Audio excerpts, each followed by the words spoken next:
আত্মজা বাবার সাথে সন্তানের সম্পর্কের অপর নাম। সেই সম্পর্কই ভাষা পেল আলোকচিত্রের ক্যানভাসে। ইউএন উইমেন বাংলাদেশ ও ঢাকাস্থ সুইডেন দূতাবাসের যৌথ আয়োজনে ঢাকা বিশ্ববিদ্যালয়ের চারুকলা অনুষদের জয়নুল গ্যালারিতে শেষ হলো 2 দিনের আলোকচিত্র প্রদর্শনী, সুইডিশ ড্যাডস অ্যান্ড বাংলাদেশি বাবা।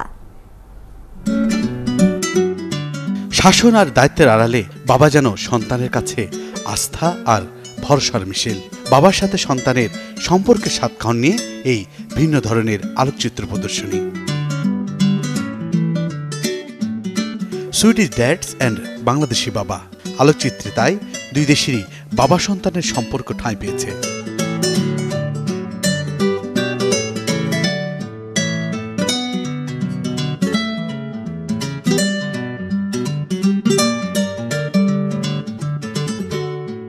প্রদর্শনী দেখতে আসা দর্শনার্থীরা ক্যামেরার ভাষায় সেই সম্পর্ক দেখে হয়েছেন আপ্লুত। সচরাচর মা এবং সন্তানের অনেক কিছুর সাথে পরিচিত, কিন্তু বাবার বিষয়টা একটু আড়ালে থেকে যায়, কিন্তু বাবার আবেগটা আসলে অনেক বড়।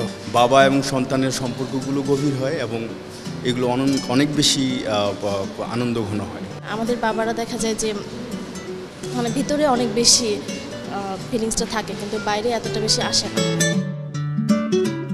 এটা ছবিতে আসলে হয়তো অতটাও ক্যাপচার হয় না, যেটা মানে এর চেয়েও আরও অনেক গভীর বাবার সাথে সম্পর্ক আমাদের সবার।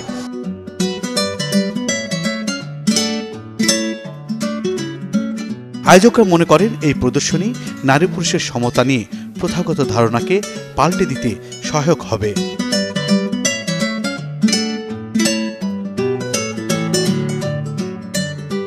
বুলবুল আহমেদ জয়, ৭১, ঢাকা।